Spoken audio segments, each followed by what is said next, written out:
Ingvild and I will speak about our favorite topic, the Europe's carbon market.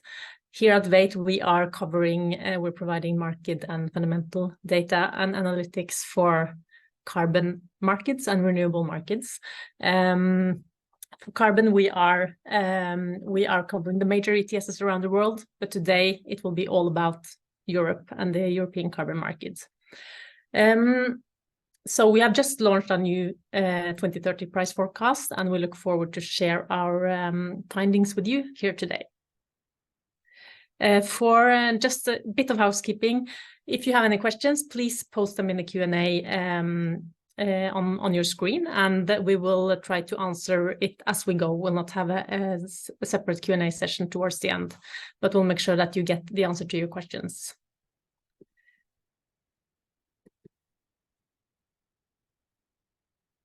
So today we will go through 4 main parts. We'll just have a quick recap about where we are today and how we got here. I think that's always quite useful to look at history up until now.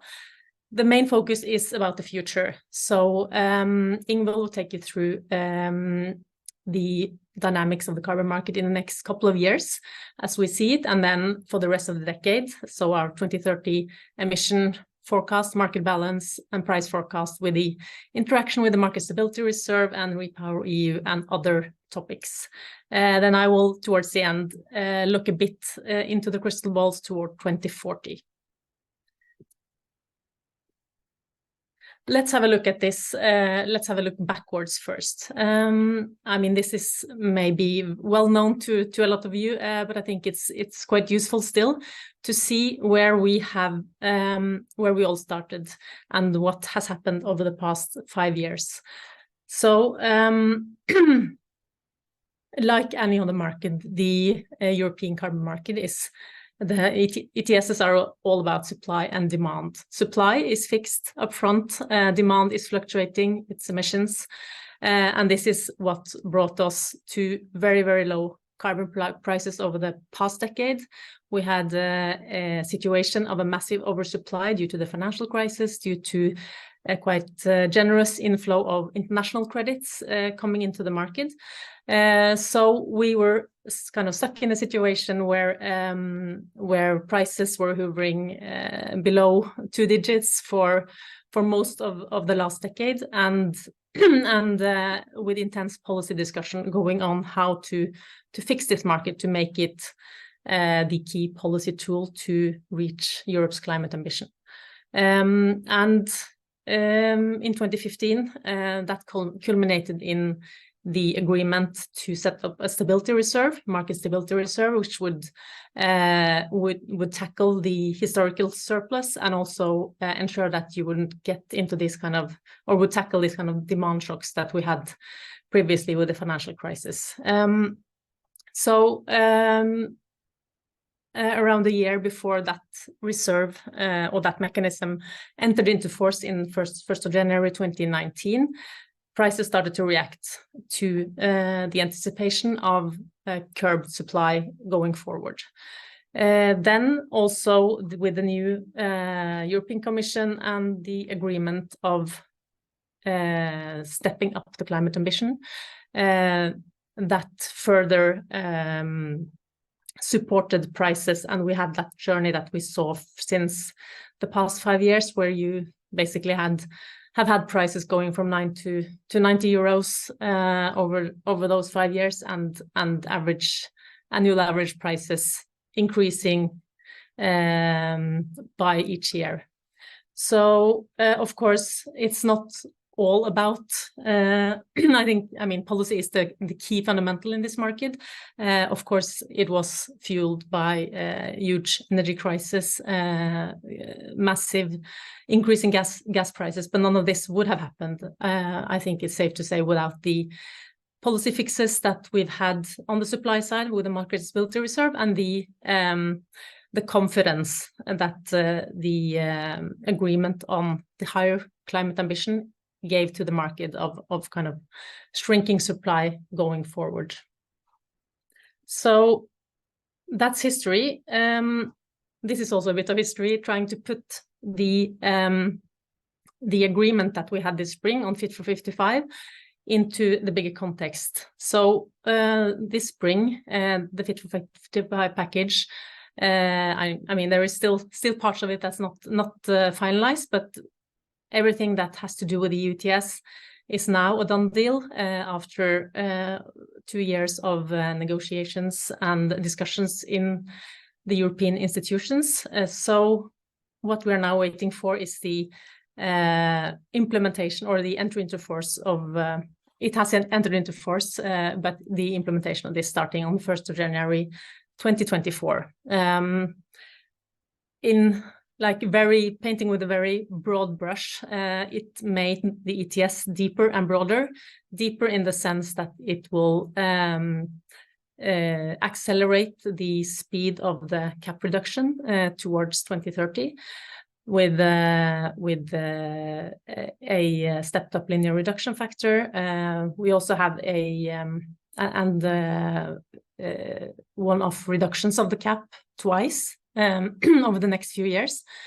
And then we also had a strengthening of the market stability reserve with the intake rate, doubled intake rate, prolonged until at the end of the decade. We also have more sectors, shipping coming into the ETS, and an ETS2 covering transport, transport and buildings. So this is all inscribed now into the European climate law, the 2030 target, alongside the 2050 net zero target. What we are waiting for, and which is part of the key policy debate going forward, is a 2040 target that will bridge the path to 2050. So very broadly put, what does it mean? This is the cap for the EU ETS from 2021 until 2040. The Fit for 55 legislations increases the speed of that reduction of the cap until 2030. You see here it's we have compared it to the target under a 40% overall EU climate ambition. So it's quite substantial increase in ambition. If we prolong the linear reduction factor that is in place in 2030 and just extrapolate that until 2040, the cap will reach zero in 2040.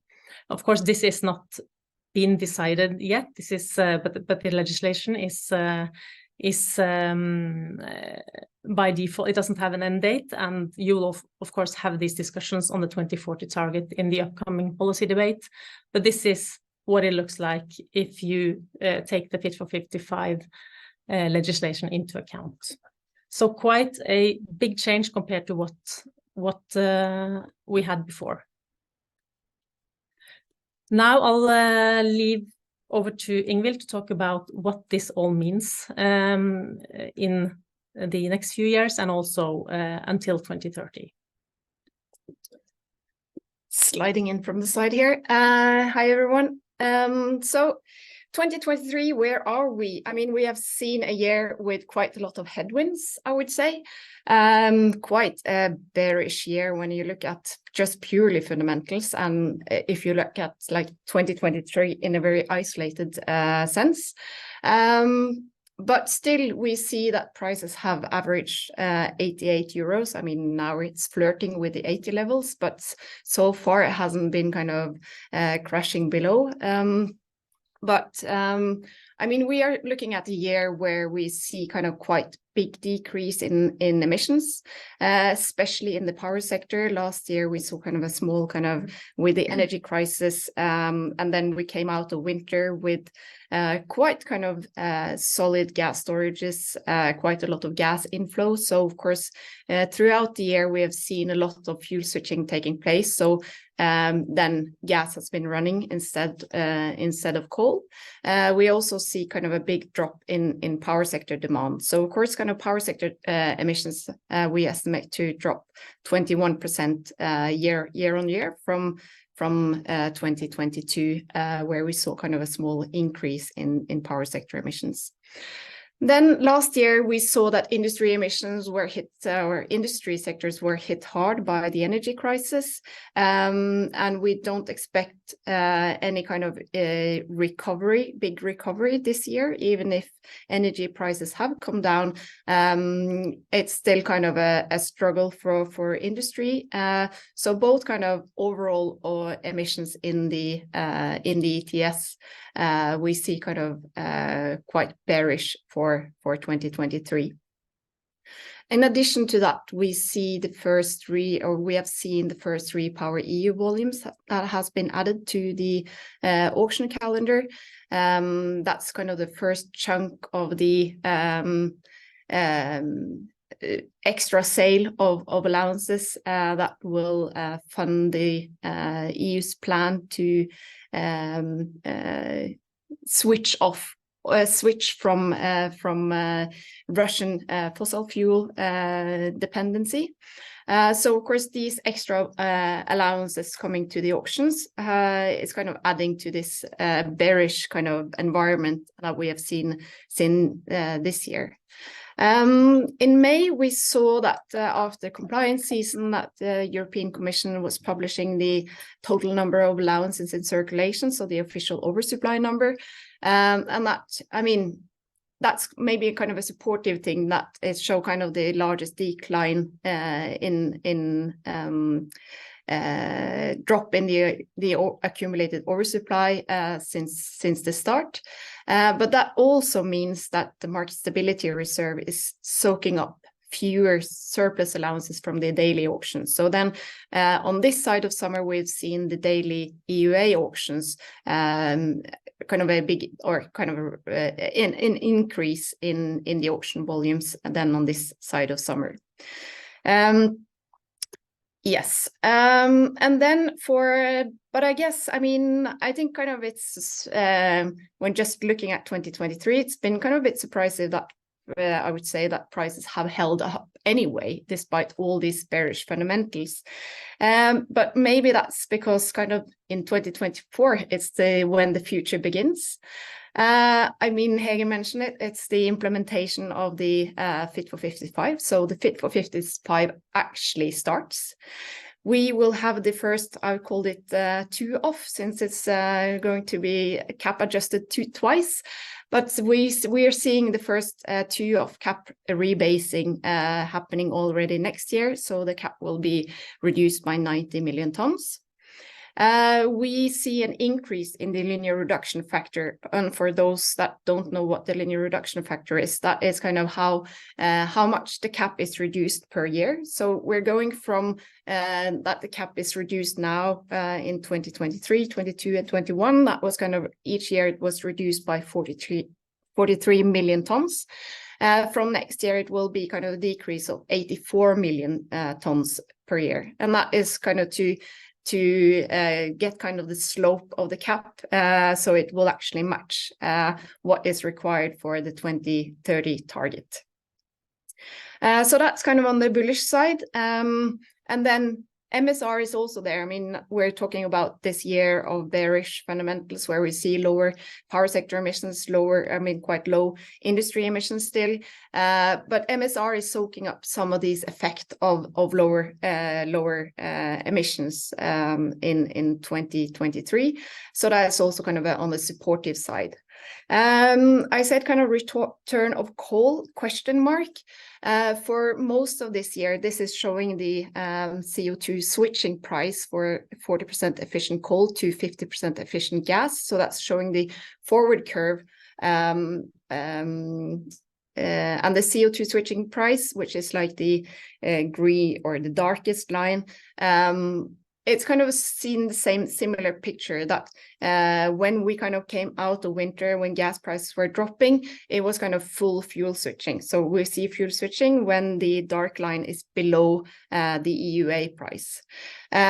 So this year it has been kind of, yes, we have had fuel switching, but now also then when we're looking kind of towards the winter, the picture or towards the winter and next year, the general picture has been that gas has been priced out, kind of a risk premium to the gas price. So then it's been more kind of coal that is expected to be in the money for 2024.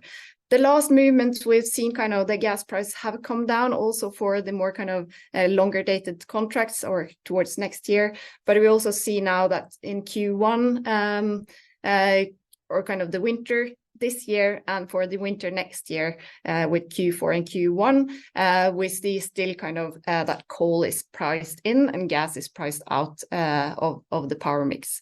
But of course that could change. I mean, if we see a mild winter, we see kind of a copy paste of what we had kind of this winter, we could see kind of that we're deep into the fuel switching range again. And of course the opposite, if it's getting a cold winter where I mean, we have to save the gas and then gas will be priced higher and we will see more coal burn. So that's kind of an uncertainty for next year as well.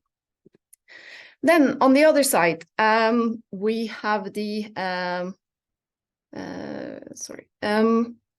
we have on the, I would say more on the bearish side, we got the first chunk of repower volume this year. But next year, we'll see kind of the really big chunk of repower EU volumes hitting the market. The European Commission in the draft auction regulation, they stipulated that 86.6 million tons will be added to the market next year.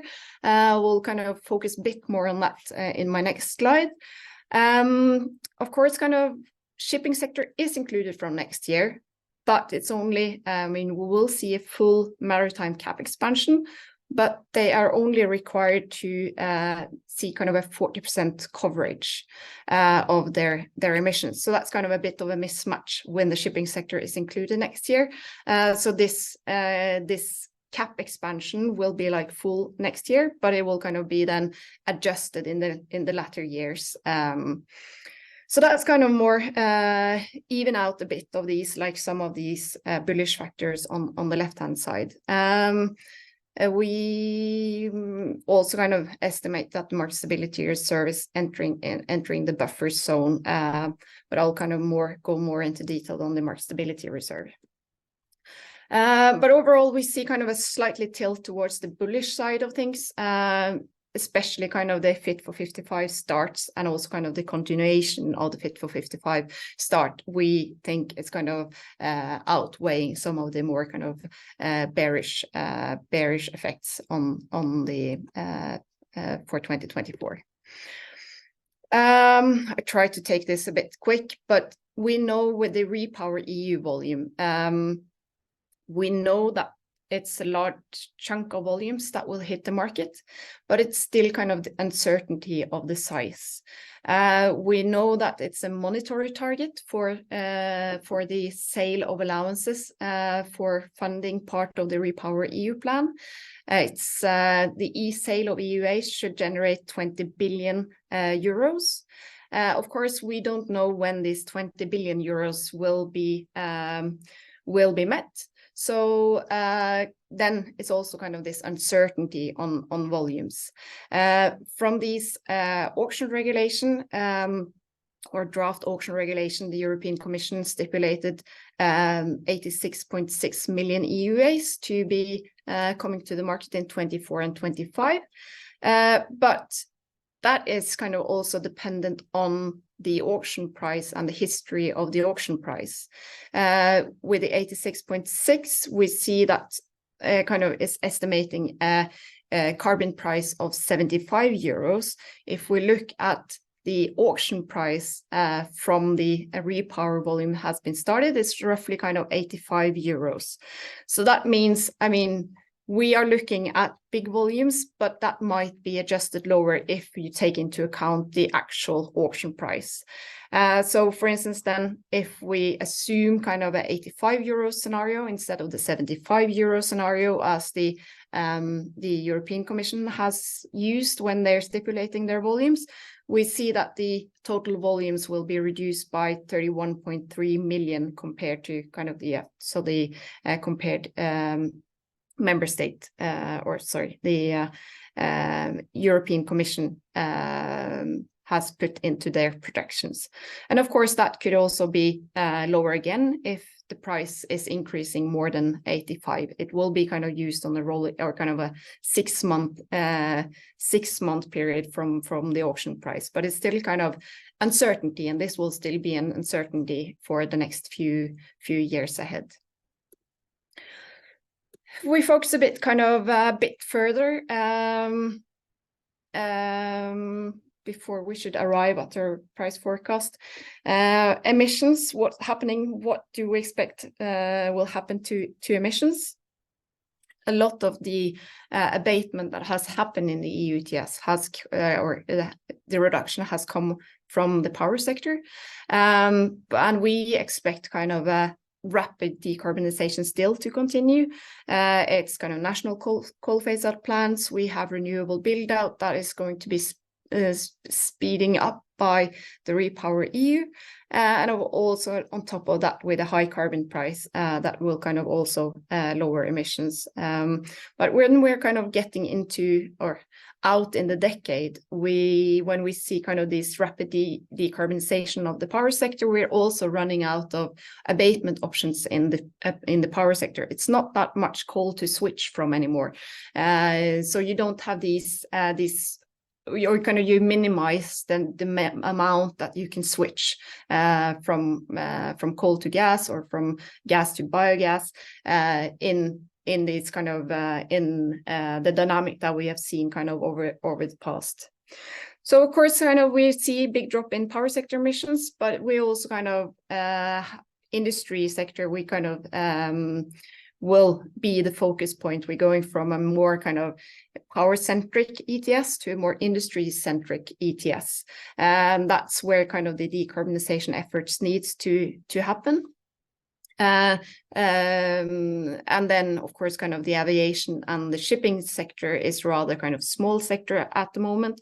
But of course, they will kind of increase represent the largest share of total EU ETS emissions towards the end of the phase and into also kind of phase 5. So when I talk about phases, phase 4 is the phase we're kind of in now from 2021 to 2030, and then phase 5 is then beyond 2030 and up to 2040. The market stability reserve, Hæge kind of, you saw that from the price chart that Hæge showed in the beginning in 2019 when prices were increasing up to 2019. I would say kind of the market stability reserve was the before and after moment for the EU ETS, and has been kind of an important driver for both where the prices are today and also kind of bringing back the confidence in the ETS as a policy tool. With the new rules now, we see that it's kind of going from, yes, if the oversupply or the accumulated or the total number of allocation in circulation, so the official oversupply number is above 1,096 million tons, it will continue to kind of use a 24% intake rate. However, we're getting into this when we're dropping below this level, and then the market stability reserve, kind of the intake rate to market stability reserve, will be less when the oversupply is smaller. So this chart to the left, I'm trying to kind of illustrate that with on the when the total number of allocation in circulation is dropping, the intake rate is also dropping. So when you're coming close to a balanced market, which is kind of defined as the 800 million tons, so when the market stability reserve gets into a dormant phase, then the MSR intake will be less. Yes, and then how we see it, I mean, was questioning like the headline on the last slide or previous slide was if it was a fading star. Yes and no. I mean, we're getting into the buffer zone, but it's also responding to this Repower EU volumes, I would say, in a rather kind of massive way. I mean, we're getting into a more balanced market. And here I'm just illustrating how the world would look like without repower volume, and then the MSR intake with kind of the current setup where we will actually see repower volume hitting the market. And of course, the market stability reserve doesn't kind of differ on if it's due to one thing or the other. It will just treat repower volume as a demand shock. And then it will, since it's already active, it will work on this additional oversupply, which kind of in the end, even if like repower volume, like on paper, looks like it's cap neutral, it's not really, because it's injected to the market when market stability reserve is active, and then it's removed from the market when the market stability reserve is in the dormant phase. So that's kind of so market stability reserve will still kind of have quite a big impact on the market and change kind of the balances going forward. For just kind of quick look on the free allocation on the supply side, I mean, market stability reserve is kind of acting on the auctions. Quick look on the free allocation. Of course, kind of going in from 2026 and onwards, the free allocation to industry will kind of be adjusted based on the new benchmark calculation. Also in 2026, we'll see the first kind of reduction in free allocations due to CBAM, or kind of to the CBAM exposed sectors. So going from 2026 and towards 2030, and then of course full phase out of CBAM or free allocations to CBAM sectors up till 2034. But we see kind of a decrease in free allocation. And of course, these additional, that's kind of phased out or reduce the free allocation reduction will then also kind of flow into the innovation fund. With this bottom-up calculation, or kind of our estimation of free allocation, we see that this 3% flexibility that is set aside if kind of you don't have sufficient allowances to cater for the free allocation, is going to be fully utilized. And we also see that the cross-sectoral correction factor will be triggered in 29 and 2030. Which also kind of makes 29 and 2030 kind of also kind of impact. For the looking at the market balance, this is just showing the total market balance. Hæge explained in the price chart that oversupply was building, and we saw kind of this massive amount, this massive mountain building up. But since the market stability reserve has been active, the cumulative balance have been decreasing since. We're looking, I mean, with the repower EU volumes now hitting the market in 24 and 25, we're looking at kind of just isolated on the annual balance that we will see these long years. But then from after being kind of quite balanced in 2026, in 27, we have quite kind of a lot going on in 27. I mean, the delay of or the response in the market stability reserve is happening in 2027, responding quite strongly to the repower EU volumes. And then, of course, kind of the tightening of the Fit for 55 will kind of continue throughout kind of the end of phase 4, and we see also the cumulative balance will decrease towards 2030. Yes. Hey. So thanks, Ingvild, and you will leave it to me to try to sum up all of this as the input to our price forecast. I mean, I think it's fair to say that not all years in this decade are created equal. It's quite different dynamics going on over the different years. You have the Fit for 55 framework kicking in from 2024.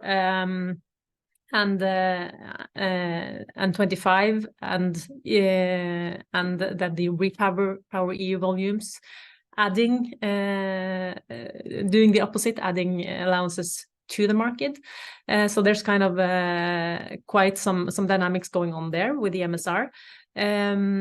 Then free allocation will start to be phased out, and with the CBAM protection starting from 2026. And then I think the 2027 is the year that really sticks out when it comes to the future really kicking in, because you will have no more auctions from the Repower EU volumes, though that package is done, but you still have the effect of the front-loaded volumes not being there, so you have a tightness on an annual basis. The market stability reserve will work on the volumes, work on the time lag, with the time lag, so we'll respond to the volumes that were put on the market from until 2026 from Repower EU.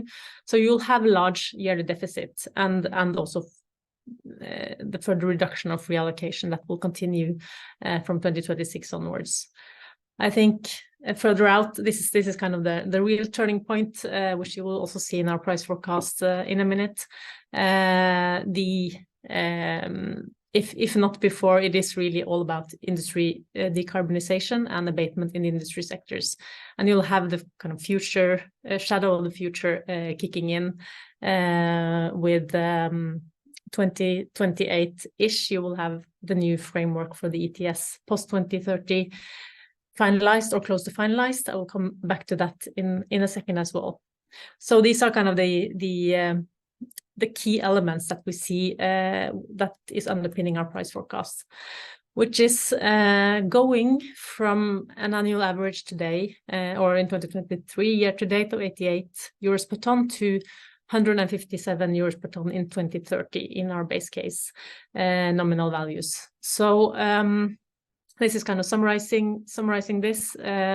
Also, you can see on the line here that you have 2027 large uptick in prices from annual average of 110 in 2026 to 129 in 2027, which is due to the factors that both Ingvild and I just mentioned, and going upwards then quite quickly from then until the close to 160 euro per ton level in 2030, with really abatement cost in industry setting the prices going forward. So to our final part of this webinar, 2040 is not that far ahead. It's at least the discussion has already started. The Commission has had a stakeholder consultation on the 2040 target closed already, and we've had the Fit for 55 package agreed with the framework agreed in April. This summer, the advisory board, which was set up under the European climate law to advise on the 2040 target, had their recommendation with the target range of 90 to 95% reduction in 2040. That is being fed into this process. The European Commission is tasked by the European climate law, or mandated by the climate law, to put forward a proposal for a 2040 climate target 6 months after the global stock take under the Paris Agreement, and that's happening at COP28 this year. So by May 2024, we will have a proposal by the Commission. Something is expected already in January, preliminary. So I mean, this is coming up quite soon, and the debate is already there.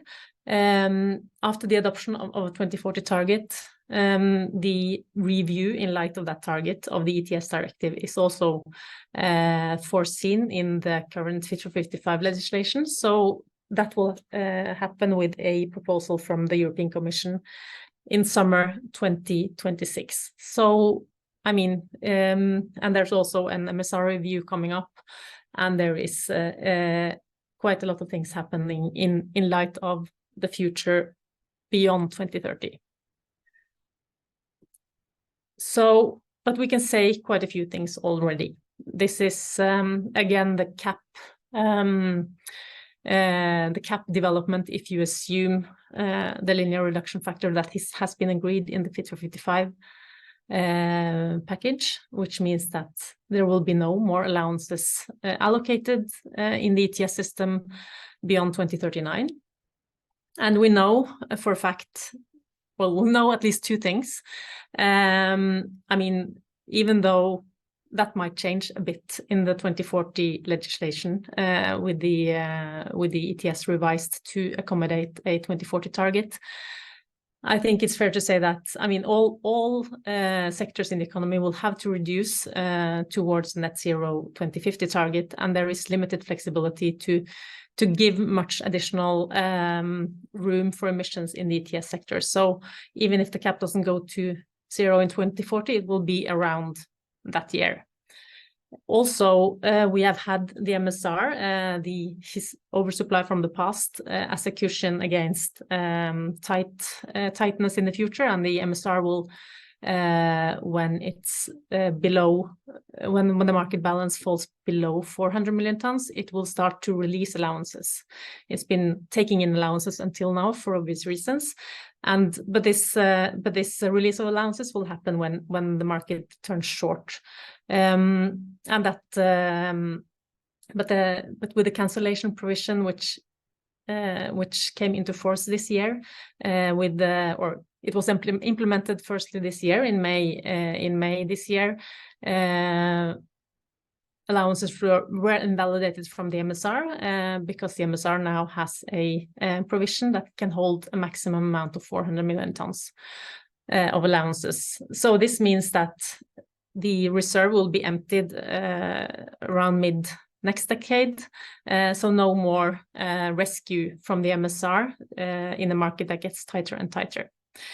So the options, obviously, the reduction or the focus on industry abatement will just have to continue after 2030.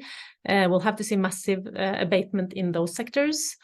But of course, also the discussions how to handle an ever-tightened cap will come up in the review of the ETS. We have an ETS too. There might be discussions to link those systems to make a greater system. Of course, what needs to happen over time until 2040 is emissions will have to be negative. You have to allow somehow for the ETS sooner rather than later to cater for negative emissions or carbon removals into the system to ensure that the emissions, the unabatable emissions that will have to be there from the industry sectors can be balanced. So when the cap goes to zero. So that is a big topic that is already out there that will only increase in force. The other discussion that we also think will increase in force in the years to come is the question of import of allowance international credits. So since the start of this phase, 2021, the climate target and the ETS is closed for credits from outside of Europe. The green transformation will happen in Europe, and without the inflow of international credits that we had in the past with the CDM.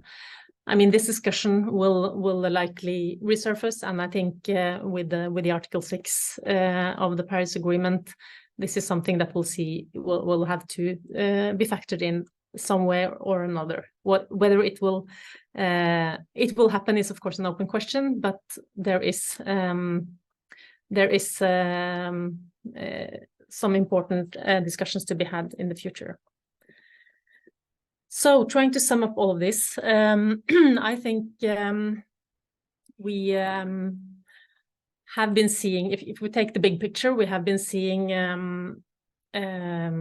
a era, which we're still in, of power sector decarbonization, triggered by the carbon price, by coal phase out, by lower costs to renewables, national policies. As Ingvild explained, our base case forecast is that the power sector will continue to decarbonize over the decade. This is the main reductions that will happen until 2030, and the Repower EU will help. So energy security concerns will actually accelerate this development.